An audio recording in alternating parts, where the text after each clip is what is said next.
So good morning, Judy.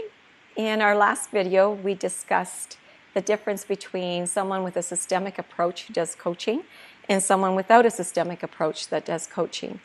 And in particular, what I gathered in one sentence is that using the systemic approach, what the coach would do is identify the train smash, crash, acknowledge it, turn that traumatic event into gold, and then turn it into an even stronger resource.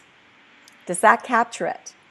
That absolutely captures it. And when we say train smash, of course, we're even talking about just the little subtle things, small events that meant something to us, that we've made meaning of and turned them into something that may not feel strong or feels scary. So yes, I always talk about it as a train smash, but it can be a teeny tiny blip and a bump, but it has a great effect. Okay. And at the end of that, I mean, we talked about a number of other things, all very valuable, and I would encourage people to go to that video to kind of get the larger gist of what we're talking about here. But we also talked about the importance of language. And the one strength that you have is how you can identify language with people and the language that they use and how they might sometimes get stuck. And the language gives you the clues as to what's going on. Language and metaphors. So you are a master of language, and you're a master of metaphor, of getting the little threads that come out, or maybe even big threads that come out, and helping us realize what it is that we're actually talking about. Can you give us some examples of some of the language that you've heard used by others? I think one in particular I remember, let me just start, is someone who identified themselves as a shit disturber, which is common language for me as well. And you said, well, how about? Yes, how about I'm actually the person in the room who's willing to hold the place of looking, which is a much different way to look at it. But what's interesting for me was with the nuance of I'm the shit disturber says this is not good. And it also told me, because you learn when you look at language to also watch the face at the same time. And there was a great affiliation for this term. It was said with a smile, which tells me many times I'm standing in for somebody who was. I'm in complete harmony or loyalty to the person who may originally have inhabited that position. So I'm careful as much to listen to the words and the phrases as I am to listen to the tone, the inference. I would say that I put body and language together, but we speak very much in layers. We are tattling on ourselves all day long.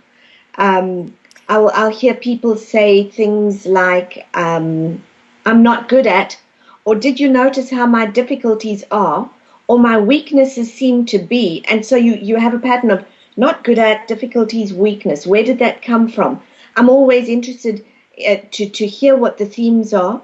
So it's a little bit like hearing, what is the sentence I use now? Where did it come from originally? Who said that?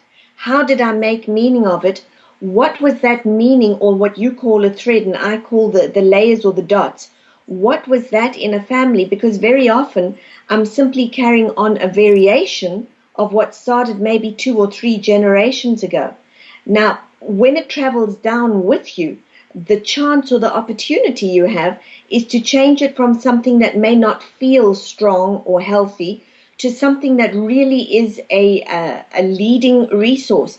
So for example, I had somebody who told me, my grandfather was an alcoholic, my father was a gambler, I've wanted to buy lottery tickets every day since I was tiny. I love playing Texas poker online. My grandfather lost everything that was made. My father lost everything, and I'm concerned. The flip side of that is, if you're all invested in the money, yes, it's been lost for 2 or 3 or maybe more generations. But if you're so aware of it, are you someone who's able to become financially savvy and look at the opportunities and invest wisely? So you see the flip immediately. You've got the gambling, you've got the addiction. I'm looking at, yep, but there's a really strong potential that you could be a driven and savvy investor. So it's what is the opportunity for you in this generation as a result of what's been happening behind you. All right. So to be honest, I'm also a little bit further back than this example. So I'm back still with the shit disturber. Okay. Right. And one of the things that you said around the shit disturber is that you know that when someone is smiling or they're quite in, what did you say, resonance? Oh, I can't remember. There is harmony, resonance, Harmony. and in illnesses, you'll even see them almost in love with the illness. All right. So when you have someone that has that, not that approach, but The draw or the pull? or a pull, you're saying they're standing in for someone else. I'm saying there's a very strong chance that they're loyal to someone who has had that before them, who has gone before them, who's inhabited that place before them. And that person is very likely excluded. And so, again, because we know in systems what you exclude repeats in later generations, somebody will come in and take that position with quite a smile that suggests, I'm loyal to this position. I inhabit this position so that this is seen. They are pointing to something in the system that needs to be seen that has not. Okay. And so they're willing to do that. And so the language also gives you a clue.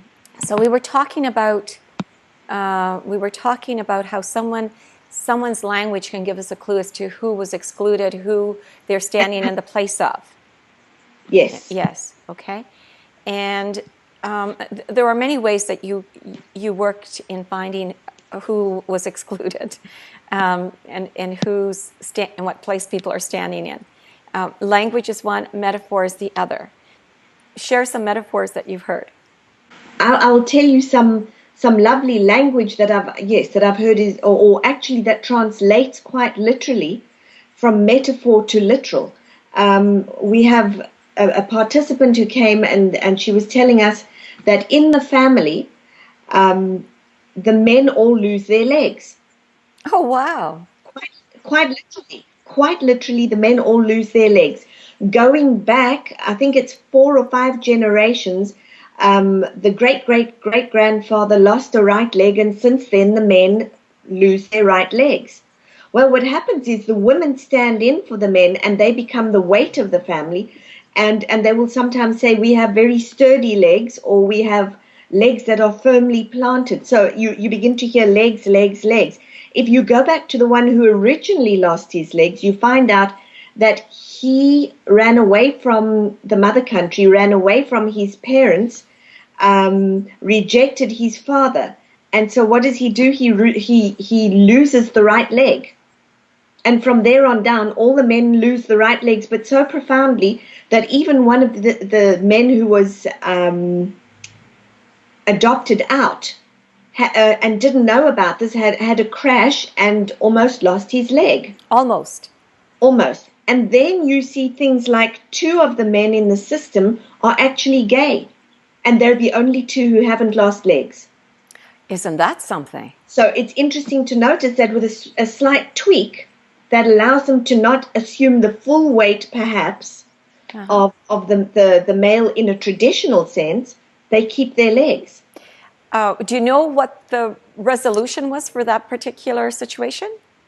The resolution for that particular one was the men can take their place and stay, and the women can take their own place. Now we don't have to stand in for our men.